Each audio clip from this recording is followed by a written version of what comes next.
Hello दोस्तों, हमारी आज की ऑडियो बुक का नाम स्मरण शक्ति कैसे बढ़ाएं, जिसका लेखक अरुण सागर आनंद जी है। इस पुस्तक में कुल 30 अध्याय है। इस वीडियो में हम छठा अध्याय पढ़ेंगे। यदि आपने इससे पहले के अध्याय नहीं देखा है तो चैनल के प्लेलिस्ट में जाकर देखें या फिर वीडियो के डिस्क्रिप्शन में देखें। वीडियो शुरू करने से पहले यदि आप चैनल पर नए हैं तो चैनल को सब्सक्राइब करें और वीडियो को लाइक करें।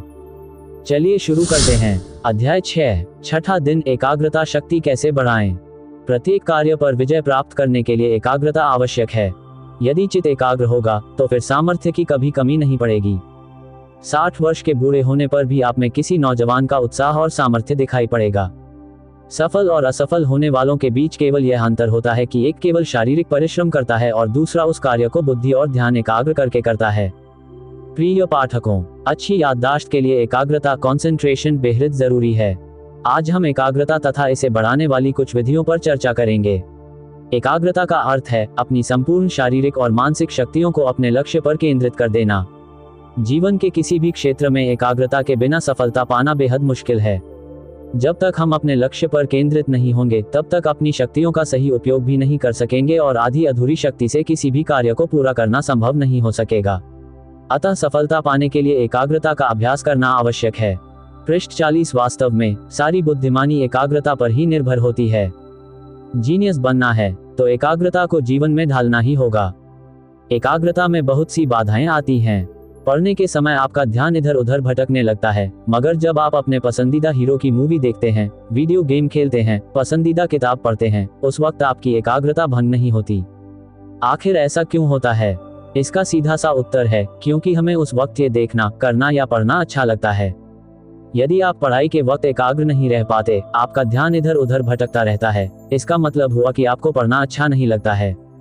हमें जो बातें अच्छी नहीं लगती हैं, उससे ध्यान हटना स्वाभाविक है। न्यू वेल्थ साइंस स्टडी के वैज्ञानिकों ने एकाग्रता पर लंबे समय तक रिसर्च करने के दौरान पाया कि जिन विषयों में छात्रों की रुचि नहीं होती है, उन विषयों को पढ़ते समय विद्यार्थियों की एकाग्रता भंग हो जाती है। उनका ध्यान इधर उधर भटकने लगता है। कुछ छात्र ऐसे भी थे कि उन्हें विषय में रुचि तो थी, पर उस विषय के कुछ अध्यायों पर उनकी एकाग्रता भंग हो गई थी।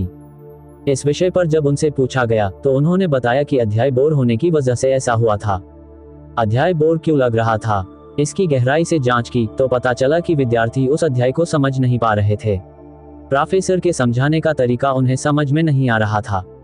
जब उन छात्रों को अलग से दूसरे प्रोफेसर ने समझाया तो उनकी एकाग्रता भंग नहीं हुई।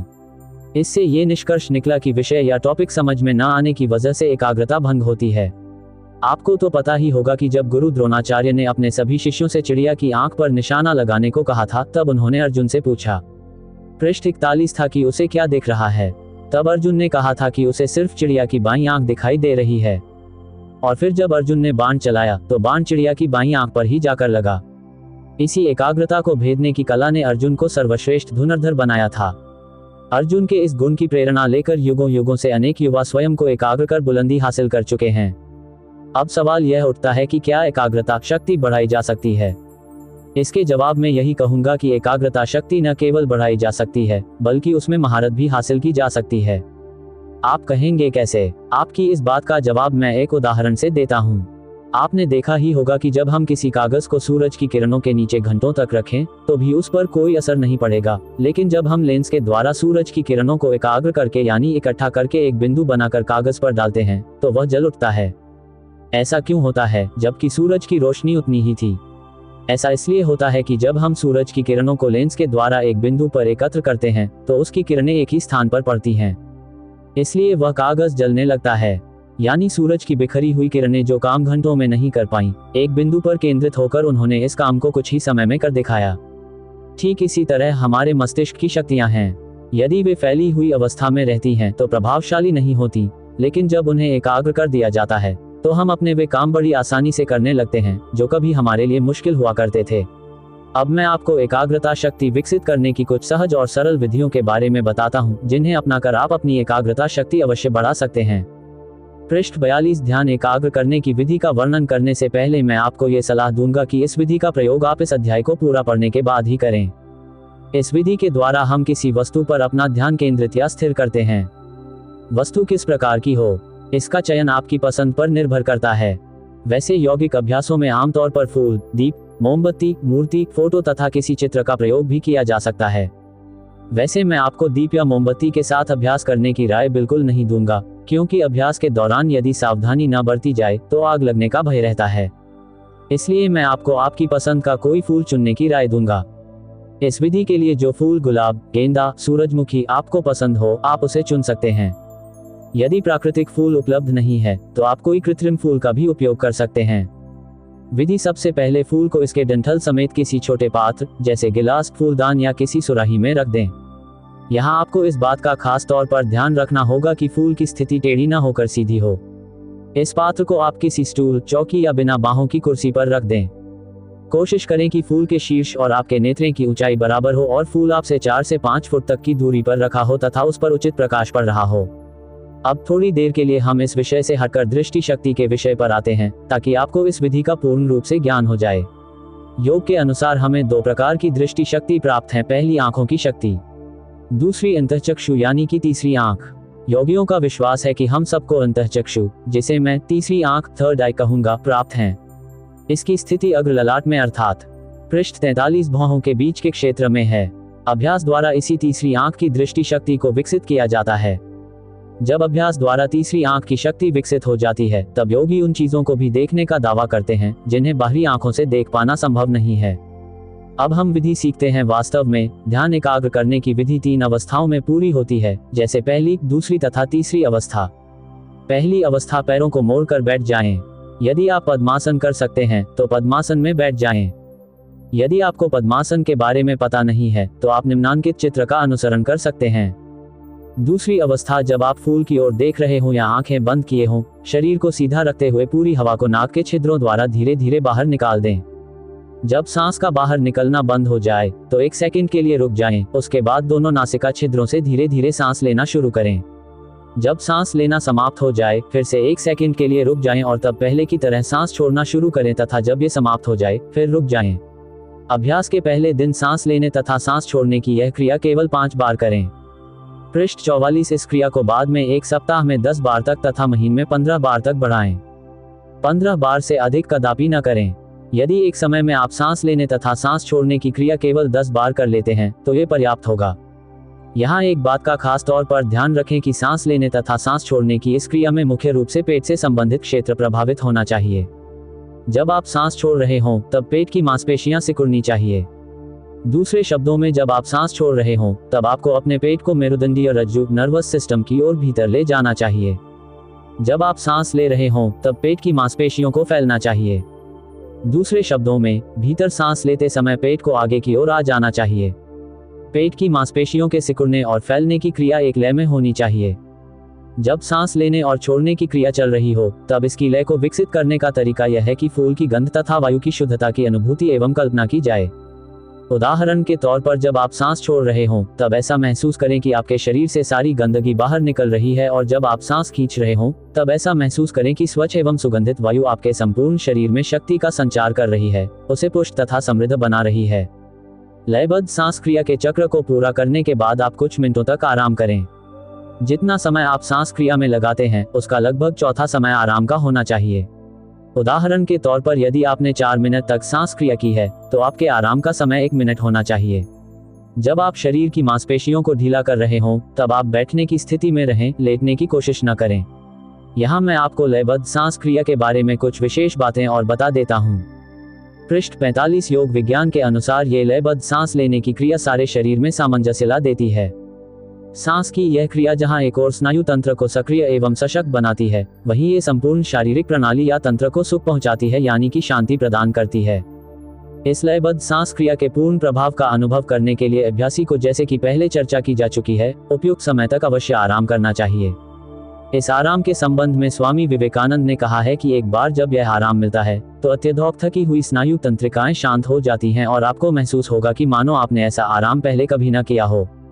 तीसरी अवस्था: आप सीधे बैठे हुए हैं। अपने शरीर की फिर से जांच कर लें। अपनी आंखों को धीरे धीरे बंद करें। 10 सेकंड तक इन्हें बंद रखें। इसके बाद धीरे धीरे खोलें। जब ये पूरी खुल जाएं, तब इन्हें 6 से 8 सेकंड तक खुली रखें। आंखों को बंद करने और खोलने की क्रिया को 3 से 5 बार तक करें। ध्यान रहे कि आंखों का खुलना और बंद होना धीरे धीरे हो। शुरू में इस प्रकार आंखों को बंद और खोलने से आपकी आंखों में आंसू आ सकते हैं। आंखों में पीड़ा भी महसूस हो सकती है, लेकिन घबराएं नहीं। अपना अभ्यास जारी रखिए। आप देखेंगे कि कुछ दिनों के अभ्यास से आपकी आंखों से पानी निकलना तथा अन्य तकलीफें दूर हो गई हैं। अब आप फूल और देखिए। लगभग 10 सेकंड तक देखना जारी रखें। यदि आपको किसी प्रकार की पीड़ा का अनुभव हो तो आप कम समय तक देख सकते हैं, लेकिन आंखें झपकाने या पलक गिराने का प्रयास कदापि न करें। 10 सेकंड तक फूल को देखने के बाद आप अपनी आंखों को धीरे धीरे बंद करें और फूल की आकृति को अपने मन में देखने का प्रयास करें। जब आप अपने मन में फूल की तस्वीर को लाने का प्रयास कर रहे हों, तब लगभग 10 सेकंड तक अपनी आंखों को बंद रखें। केवल 10 सेकंड तक आंखों को बंद, पृष्ठ 46 रखने के बाद उन्हें नरमी से धीरे धीरे खोलें और फिर से 10 सेकंड तक फूल की तरफ देखें। इस प्रकार देखने, बंद करने और देखने की इस प्रक्रिया को दोहराएं, अर्थात आंखों से देखना, आंखें बंद कर लेना और फिर तीसरी आंख से देखना। पहले सप्ताह में इस प्रक्रिया को एक सत्र में केवल 5 बार दोहराएं।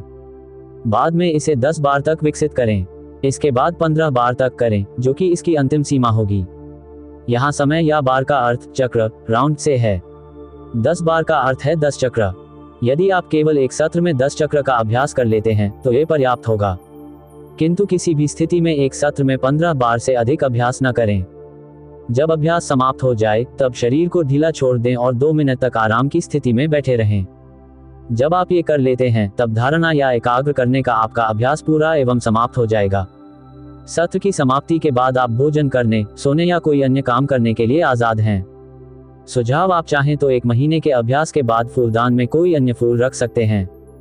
फूलों की संख्या बढ़ाना आवश्यक नहीं है। 2 महीने के अभ्यास के बाद आप वस्तु को बदल सकते हैं। तब अपनी पसंद की फोटो, मूर्ति या चित्र से अभ्यास कर सकते हैं।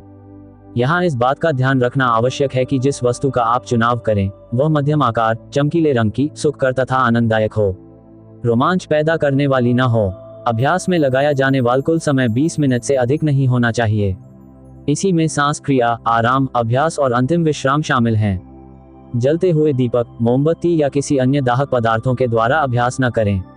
जाने आपने ध्यान शक्ति प्राप्त कर ली है या नहीं। पृष्ठ 47। अभ्यास करते समय यदि आप तीसरी आंख से किसी चीज को नहीं देख पाते हैं तो समझिए कि आपको धारणा की प्राप्ति नहीं हुई है।